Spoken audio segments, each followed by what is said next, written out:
Coach Emilio Perez Deportes. Everyone talks about the pressure that Kyrie, LeBron, and the other guys are gonna face tomorrow. But I want to know about you. How's the pressure? How you been dealing with that in the last couple of 36 hours? Or being the guy that has to lead this team to try to get that title. I don't feel pressure. If you're prepared and you're organized and ready for the moment, which I've been preparing for, then you're fine. So I don't feel the pressure of Game 7. And you having a great relationship with a couple of ex-coaches and everything else, have you talked lately to Doc, maybe Phil, or someone else about their experience of being in Game 7? Yeah, I talked to Doc about the experience of being in Game 7 when I was in Boston when we lost to the Lakers, and it's a feeling that you don't want to have. So I was there for Game 7 when we lost to the Lakers. So we talked about that the other day. Thanks. Yes. Joe, back left. Joe Varden, Cleveland.com. Ty, how is Kyrie Irving's foot? Is there any lingering effects from the other night? No, he's good. And then his backup, it had been Delly, of course, for virtually all year, and then you went to Mo in Game 6. Is that something that you're going to stick with for Game 7, and what went into making that change? Well, I just, Mo's pace, the way he plays up-tempo to get the ball up the floor, and just decided to do something a little different. And, Mo came in, gave us a great 2 minutes in that first half. So it's just something I decided to go with my gut feeling, and we did it. Chris? Ty, you see LeBron handling the ball a lot to start the game again, kind of throughout the game, handling those duties.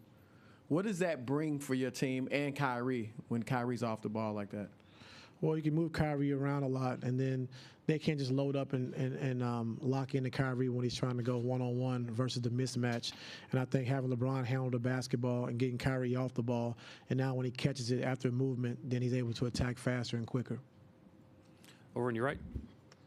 Ty, Josh Weir from the Canton Repository. You play Mo Williams some minutes after he hadn't seen much time. You go with Dante Jones in the first half, Game 6. What gave you the confidence to go to some of those guys that really hadn't seen much time throughout the playoffs and put them in such a big situation? Well, Mo's been in big situations before. He's been an all-star. He's played in the Eastern Conference Finals, and we just talked about it amongst myself and my coaching staff, just about giving Mo a chance. And he came out and he's been preparing, he's been working hard for the moment, and he came in and gave us a great lift. And Dante, just a veteran guy that we brought in, who's played in over 60 playoff games before he got here, and just someone that when you get in foul trouble or someone goes down, he can step in and play a big part. And with Shumpert having 3 fouls, with K-Love having 3 fouls, and then Richard Jefferson picking up his 3rd foul, Dante was a guy we can go to that we know is going to be physical, and he's a great defender, and he brings a lot of toughness to your team. Chris, all the way in the back. Chris Haynes, Cleveland.com. Coach, is this just not the matchup series for Kevin Love? What do you mean? Is why he hasn't been giving you the production he's given regular season and leading up to this point? Well, he's been great all postseason, so I wouldn't just say after regular season. He got in foul trouble last game. I thought he was aggressive on the post-up, on the switches, got to the free throw line. But after he got the 2 early fouls, I just thought he could never get into a rhythm. And Kevin's being on the perimeter guarding smaller guys, he's not gonna have the same amount of rebounds that he's normally have. So. It's not about Kevin. It's about the team, and he's been great. He's been fine. He's gonna have a big game for us tomorrow, I believe. So, it's all about matchups. It's all about staying on the floor, being out of foul trouble, and I have no problem with Kevin. He's gonna be fine. Michael in the back. Hi, Michael Grange from Sportsnet. Your thoughts on LeBron's performance the last 2 games? Now that you've had a little time to think about it, and do you expect, or have you expected, that they'll maybe try and force the ball out of his hands a little bit, send maybe a second defender, and how would you adjust to that? I'm not sure what they'll do. We've went over a couple of things they might try to do, but they haven't made any adjustments yet to see what we can do differently. So just got to be prepared for everything. And LeBron is just LeBron being LeBron. We know he's very capable of being special every single night, and he's been special for us. And I'm just happy and just pleased with our team's composure, being resilient and being down 3-1 just to keep fighting and continue to play the right way. And our guys are up for the challenge. So we're just going to enjoy this moment, and we're up for the challenge. with LeBron, is it as simple as his jump shot, just him having more confidence in it, or being willing to take it and shoot over that D a little bit, or what's been the key that's sort of triggered him in the last 2 games?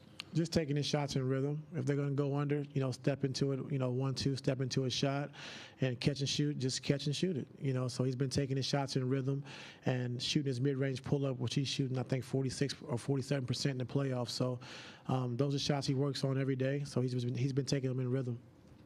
Dave in the back.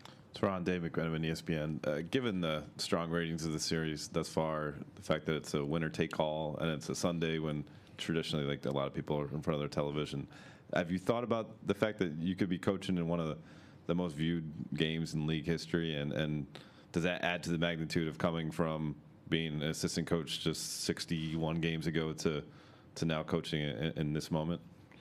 No, I haven't thought about it. I mean, it's a big moment for all of us, and it's a position, growing up as a kid, you want to be in. You've always talked about playing in Game 7s and making a game-winning shot, or, being in the NBA Finals. So we know it's a big stage, but our guys are ready and up for the challenge, and it's a position you want to be in.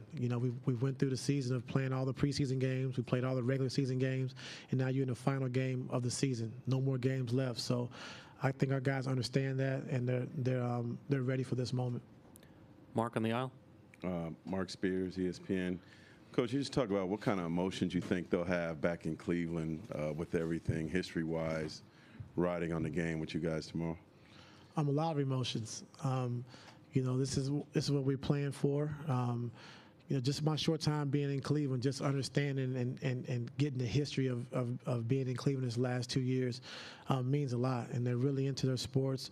They're really into their teams, and this would be very important and very big for the city of Cleveland and for the state of Ohio to bring this home. So I know it's going to be going crazy in Cleveland. So just hopefully we can stay the course and bring them a championship home. Is that something you use as motivation, or does something like that, having the weight of a town, bring extra pressure?